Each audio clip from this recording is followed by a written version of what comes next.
Halo teman-teman sekalian, bagaimana kabar kalian? Semoga kalian dalam keadaan baik-baik saja ya. Perkenalkan, nama saya Slamet Maulana Rizky. Saya adalah mahasiswa dari Universitas Pekalongan. Nah, pada kali ini saya akan menjelaskan materi tentang Financial Information System atau bisa kita singkat FIS. Nah, karena materi ini banyak, saya akan dibantu oleh dua teman saya. Ada Mas Daniel, kemudian ada Mbak Ira. Pada materi kali ini, kami membagi menjadi 3 bagian. Ada bagian pertama, bagian kedua, dan juga bagian ketiga. Nah, di mana setiap masing-masing bagian akan dijelaskan oleh satu orang. Bagian pertama akan dijelaskan oleh Mbak Ira, bagian kedua akan dijelaskan oleh Mas Daniel, dan bagian ketiga atau bagian yang terakhir akan saya jelaskan sendiri. Oke, kita masuk ke bagian yang pertama, akan dijelaskan oleh Mbak Ira. Definisi Financial Information System. Financial Information System atau FIS adalah sistem berbasis teknologi informasi yang digunakan untuk mengelola data keuangan menjadi informasi yang lebih terstruktur, akurat, dan bermanfaat. Artinya, data transaksi seperti penjualan, pembelian, atau pengeluaran tidak hanya dicatat, tetapi juga diolah menjadi informasi yang digunakan oleh perusahaan. FIS ini mendukung berbagai aktivitas organisasi, mulai dari operasional seperti pencatatan transaksi, kemudian manajerial untuk pengendalian dan evaluasi, sampai ke pengambilan keputusan strategis. Selain itu, FIS biasanya sudah terintegrasi dengan sistem lain dalam perusahaan, sehingga informasi yang diharapkan bisa real-time, cepat, dan lebih relevan dalam membantu manajemen mengambil keputusan. Selanjutnya, kita membahas apa itu konsep dasar dari Financial Information System. Financial Information System bekerja melalui beberapa tahap utama. Pertama adalah input, yaitu data transaksi keuangan seperti penjualan, pembelian, dan kas. Contohnya, ketika perusahaan menjual produk, maka transaksi penjualan tersebut akan menjadi data input dalam sistem. Yang kedua, ada proses, yaitu proses pengolahan data sesuai standar akuntansi. Di tahap ini, data akan dicatat, dikelompokkan, dan dihitung. Contohnya, transaksi penjualan tadi akan dicatat sebagai pendapatan dan dihitung totalnya dalam periode tertentu. Ketiga adalah output, yaitu hasil dari proses tersebut berupa laporan keuangan seperti laporan laba rugi, neraca, dan arus kas. Contohnya, dari data penjualan tadi akan muncul dalam laporan laba rugi sebagai pendapatan perusahaan. Yang keempat adalah database, yaitu tempat penyimpanan data yang sudah diolah. Contohnya, semua data transaksi disimpan dalam sistem sehingga bisa dilihat kembali kapan saja. Misalnya, saat audit atau evaluasi. Dari seluruh proses ini, dapat disimpulkan bahwa FIS mampu mengubah data keuangan mentah menjadi informasi yang akurat dan bermanfaat untuk membantu manajemen dalam pengambilan keputusan. Kemudian, kita masuk ke pembahasan yang ketiga, yaitu komponen-komponen dalam Financial Information System. FIS terdiri dari beberapa elemen yang saling terintegrasi. Yang pertama adalah data keuangan, yaitu bahan utama berupa transaksi. Contohnya, data penjualan harian, pembelian barang, atau pembayaran gaji. Kedua, ada software, yaitu aplikasi yang digunakan untuk mengolah data. Contohnya, seperti aplikasi akuntansi atau sistem ERP yang digunakan perusahaan. Yang ketiga ada hardware, yaitu perangkat fisik seperti komputer dan server. Contohnya, komputer kasir atau server perusahaan yang menyimpan data. Yang keempat, database sebagai tempat penyimpanan data. Contohnya, sistem penyimpanan yang menyimpan semua transaksi keuangan perusahaan. Yang kelima ada brainware, yaitu pengguna sistem. Contohnya, akuntan yang menginput data atau manajer yang membaca laporan keuangan. Yang keenam, Prosedur dan kebijakan, yaitu aturan kerja dalam sistem. Contohnya, prosedur pencatatan transaksi atau aturan persetujuan pengeluaran dana. Dan yang terakhir ada pengendalian internal, yaitu sistem pengawasan. Contohnya, pembatasan akses sistem atau audit untuk mencegah kecurangan. Semua komponen ini saling bekerja sama sehingga FIS dapat menghasilkan informasi keuangan yang akurat dan dapat dipercaya. Kemudian kita membahas fungsi dari Financial Information System. Jadi, fungsi Financial Information System terbagi menjadi 4 bagian utama. Yang pertama adalah fungsi operasional. Pada fungsi ini, FIS digunakan untuk mencatat seluruh transaksi keuangan secara sistematis dan terstruktur, serta mengolah data tersebut menjadi informasi. Contohnya, setiap transaksi penjualan atau pembelian langsung dicatat dalam sistem, lalu otomatis diolah tanpa harus dilakukan secara manual. Yang kedua adalah fungsi manajerial. FIS membantu dalam penyusunan laporan keuangan yang digunakan untuk mengevaluasi kinerja perusahaan. Selain itu, FIS juga mendukung perencanaan dan penganggaran. Contohnya, manajer dapat melihat laporan keuangan untuk menentukan anggaran bulan berikutnya. Yang ketiga adalah fungsi pengendalian. Financial Information System berperan dalam mengawasi penggunaan keuangan agar sesuai dengan rencana yang telah dibuat. Selain itu, sistem juga membantu mencegah kesalahan dan kecurangan atau fraud. Contohnya, adanya pembatasan akses sistem atau pencatatan otomatis yang meminimalkan manipulasi data. Dan yang terakhir adalah fungsi analisis dan strategis. Financial Information System digunakan untuk menganalisis kinerja keuangan perusahaan dan membantu perencanaan jangka panjang. Contohnya, perusahaan dapat melihat tren keuntungan untuk menentukan strategi bisnis ke depan. Jadi, dari keempat fungsi ini dapat disimpulkan bahwa FIS Information System tidak hanya membantu operasional sehari-hari, tetapi juga berperan penting dalam pengambilan keputusan dan perencanaan strategis perusahaan. Lalu ada juga manfaat dari Financial Information System. Apa saja sih manfaat dari Financial Information System? Manfaat yang pertama adalah informasi cepat dan real time. Dengan FIS, data keuangan bisa langsung diakses kapan saja tanpa harus menunggu proses manual. Contohnya, manajer bisa langsung melihat laporan penjualan hari ini secara langsung.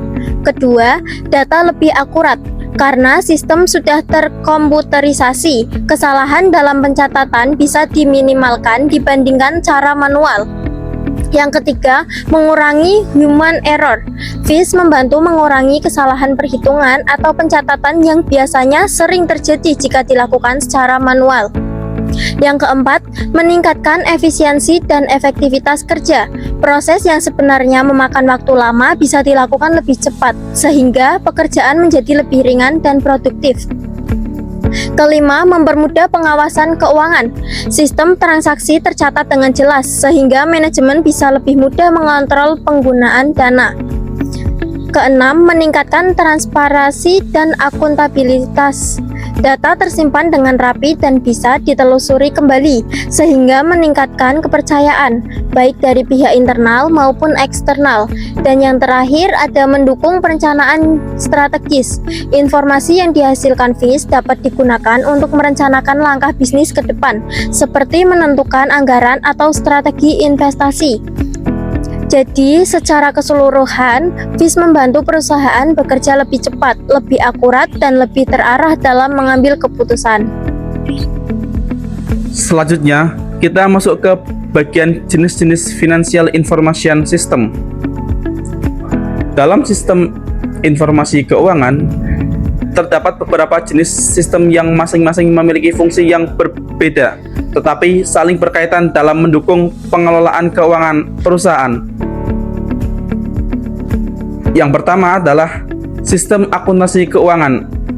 Sistem ini digunakan untuk mencatat seluruh transaksi keuangan perusahaan dan kemudian menyusunnya menjadi laporan keuangan, seperti laporan laba rugi, neraca, dan laporan arus kas. Jadi, sistem ini menjadi dasar utama dalam pelaporan keuangan. Kemudian yang kedua adalah sistem manajemen kas. Sistem ini berfungsi untuk mengelola arus kas masuk dan keluar perusahaan agar tetap terkontrol dengan baik. Dengan sistem ini, perusahaan bisa memastikan ketersediaan kas untuk kegiatan operasional sehari-hari. Lalu, yang ketiga adalah sistem penganggaran. Sistem ini digunakan untuk membantu perusahaan dalam merencanakan dan mengontrol anggaran. Jadi, perusahaan bisa membandingkan antara anggaran yang direncanakan dengan realisasi yang terjadi, sehingga pengeluaran tetap efisien. Dan yang terakhir adalah sistem audit internal. Sistem ini berfungsi untuk mengevaluasi dan mengawasi seluruh proses keuangan di dalam perusahaan. Tujuannya adalah untuk memastikan bahwa sistem keuangan berjalan dengan benar, aman, dan sesuai dengan prosedur yang berlaku. Dan jadi, keempat jenis FIS ini memiliki peran yang saling melengkapi, mulai dari pencatatan, pengelolaan, perencanaan, hingga pengawasan keuangan perusahaan. Nah, lalu kita membahas bagaimana implementasi Financial Information System dalam perusahaan. Pertama, dimulai dari pengumpulan data atau input data. Contohnya, ketika terjadi transaksi penjualan di kasir, terus pembelian bahan baku atau pembayaran gaji karyawan, semua data tersebut langsung masuk ke dalam sistem. Kemudian yang kedua, data tersebut masuk ke tahap proses otomatis.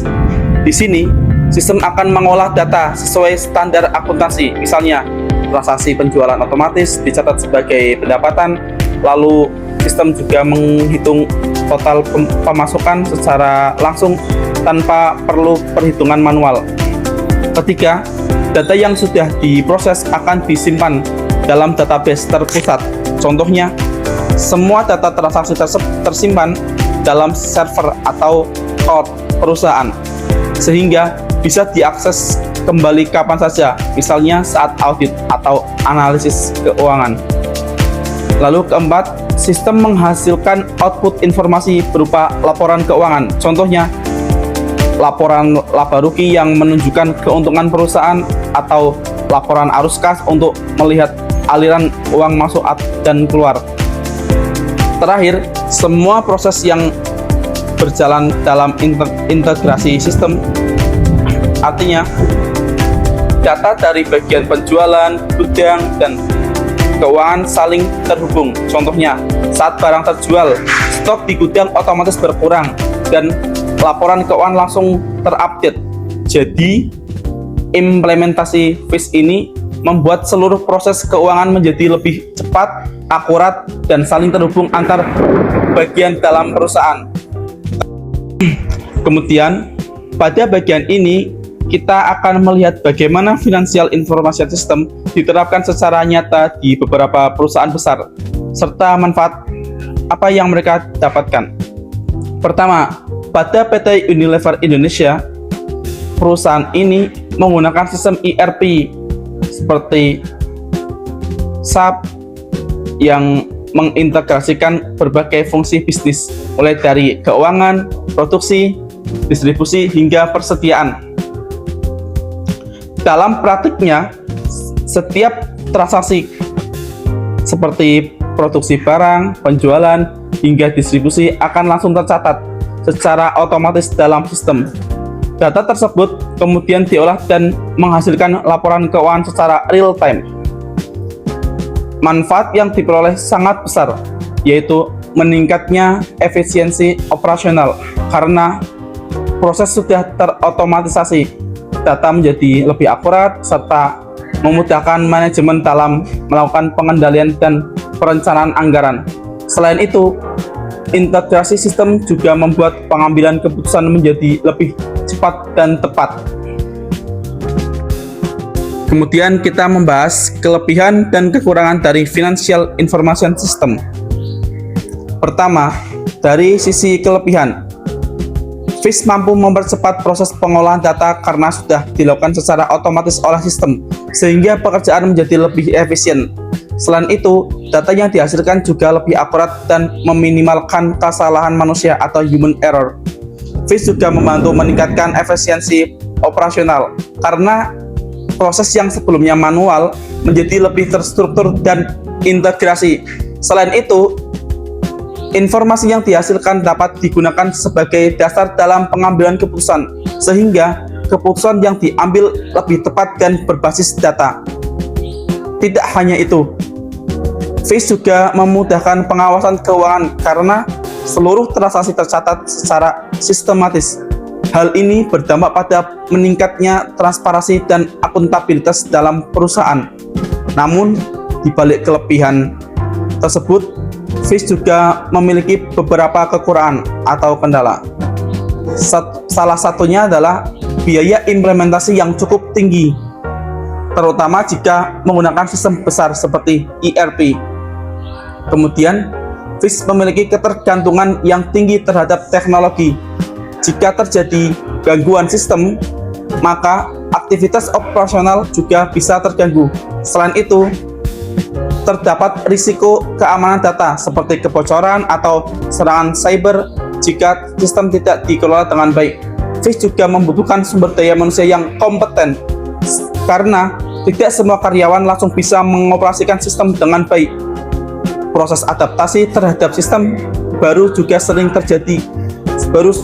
menjadi tantangan, terutama bagi organisasi yang sebelumnya masih menggunakan sistem yang manual. Terakhir, dalam beberapa kasus, integrasi sistem juga bisa menjadi sulit jika perusahaan memiliki banyak sistem yang berbeda. Jadi dapat disimpulkan bahwa FIS memiliki banyak keunggulan dalam meningkatkan efisiensi dan kualitas informasi. Namun, tetap memerlukan kesiapan dari segi biaya, teknologi, dan sumber daya manusia agar dapat berjalan secara optimal. Oke, teman-teman sekalian, pada bagian ini kita akan membahas teknologi-teknologi yang mendukung perkembangan Financial Information System atau FIS di era digital. Yang pertama ada ERP atau Enterprise Resource Planning seperti SAP dan juga Oracle. Teknologi ini berfungsi untuk mengintegrasikan seluruh proses bisnis dalam satu sistem. Artinya, data keuangan dapat langsung terhubung dengan bagian lain seperti produksi, pemasaran, dan juga pengangkutan. Contoh, ketika terjadi penjualan, data tidak hanya masuk ke laporan keuangan saja, tetapi juga otomatis mengurangi stok barang yang ada di gudang. Hal ini membuat informasi menjadi lebih konsisten dan tidak terjadi duplikasi data. Kemudian, yang kedua ada cloud computing. Cloud memungkinkan data tersimpan secara offline sehingga bisa diakses kapan saja dan dari mana saja. Contoh, manajer keuangan bisa melihat laporan keuangan secara real time tanpa harus berada di kantor. Selain itu, teknologi ini juga membantu menghemat biaya karena tidak perlu menyediakan server fisik. Yang ketiga, ada Big Data Analytics. Teknologi ini digunakan untuk mengolah data keuangan dalam jumlah yang besar. Contoh, perusahaan dapat menganalisis data penjualan, pola penjualan, tren, atau resiko keuangan berdasarkan data yang tersedia. Dengan begitu, perusahaan bisa mendapatkan insight yang lebih dalam untuk pengambilan keputusan. Kemudian, yang keempat, ada AI atau Artificial Intelligence, berfungsi untuk otomatisasi dan analisis prediktif. AI dapat mendeteksi kondisi keuangan di masa depan, mendeteksi transaksi yang tidak wajar, atau membantu dalam perencanaan anggaran. Hal ini membuat keputusan yang diambil menjadi lebih cepat dan akurat. Kemudian, yang terakhir ada blockchain. Blockchain menempatkan teknologi yang memungkinkan pencatatan data secara aman dan transparan. Contoh, setiap transaksi yang dicatat tidak dapat diubah secara sembarangan, sehingga mengurangi risiko kondisi penyimpanan data.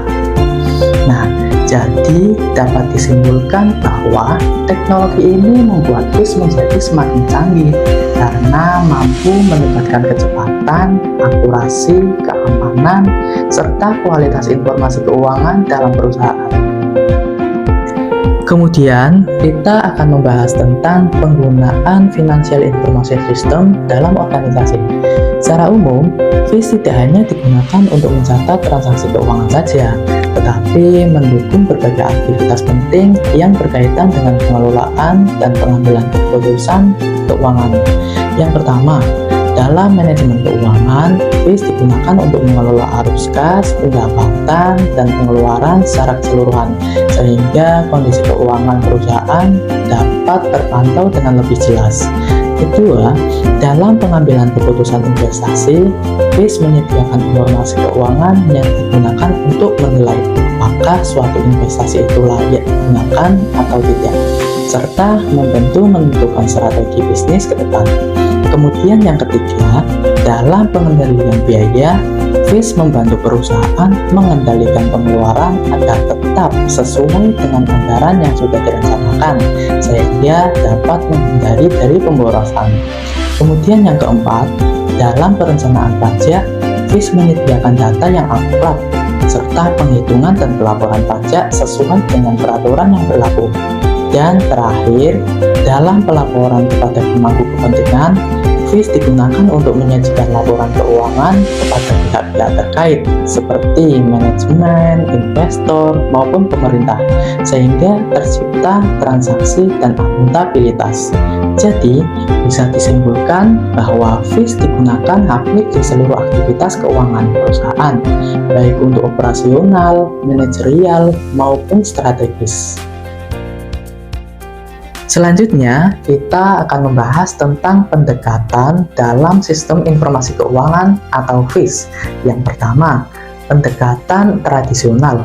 Pada tahap ini, FIS masih fokus pada pencatatan dan pelaporan transaksi keuangan secara sistematis.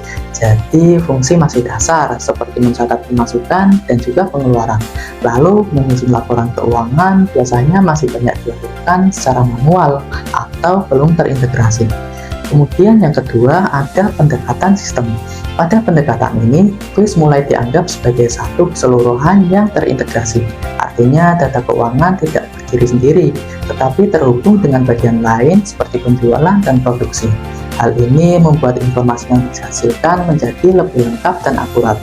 Kemudian, yang ketiga ada pendekatan teknologi. Di sini, FIS sudah mendekatkan teknologi informasi seperti software akuntansi, ERP, dan juga digital lainnya. Proses pengolahan data menjadi lebih cepat, otomatis, dan mengurangi kesalahan manusia atau human error. Dan yang keempat atau terakhir adalah pendekatan strategis. Pada tahap ini, FIS tidak hanya digunakan untuk operasional, tetapi juga sebagai alat untuk mendukung keunggulan kompetitif perusahaan. Informasi keuangan dilakukan untuk analisis, perencanaan jangka panjang, serta pengambilan keputusan strategis. Jadi, bisa kita lihat bahwa FIS terus berkembang dari yang awalnya hanya pencatatan sederhana hingga menjadi sistem yang penting dalam menentukan arah dan strategi bisnis perusahaan.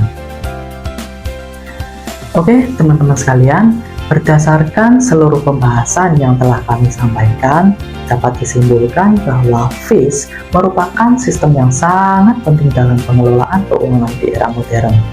FIS tidak hanya berfungsi sebagai alat pencatatan transaksi, tetapi juga berperan untuk mengelola, mengolah, dan juga menyajikan informasi keuangan yang dibutuhkan perusahaan untuk kegiatan operasional sehari-hari, pengelolaan manajerial, hingga pengambilan keputusan yang strategis. Selain itu, FIS memiliki komponen yang saling terintegrasi seperti data, perangkat keras, perangkat lunak, basis data, penggunaan prosedur, dan pengendalian internal. Semua komponen ini bekerja bersama untuk memastikan sistem berjalan dengan baik dan menghasilkan informasi yang akurat. Dalam penerapannya, FIS memberikan banyak manfaat bagi perusahaan, seperti meningkatkan efisiensi kerja, mempercepat mempercepat proses informasi, mengurangi kesalahan, serta meningkatkan transparansi dan akuntabilitas. Namun, di sisi lain, penerapan FIS juga memiliki tantangan, seperti biaya implementasi yang cukup tinggi, resiko keamanan data, serta kebutuhan sumber daya manusia yang memiliki kompetensi di bidang teknologi. Seiring berkembangnya teknologi, FIS juga terus berkembang dengan dukungan sistem modern seperti ERP, cloud computing, big data, dan juga AI yang membuat pengelolaan keuangan menjadi lebih cepat, integrasi, dan akurat. Jika dilihat secara keseluruhan, dapat disimpulkan bahwa FIS memiliki peran yang sangat penting dalam membantu perusahaan mencapai efektivitas, efisiensi, dan daya saing dalam pengelolaan keuangan. Baik, teman-teman sekalian, barusan adalah pembahasan mengenai materi Financial Information System yang dapat kami sampaikan. Nah, poin penting nih, apabila dalam pembahasan ada tutur kata yang kurang berkenan maupun ada penjelasan yang salah, tolong dikoreksi ya, karena kami juga masih sama-sama belajar. Sekian dari kami, terima kasih.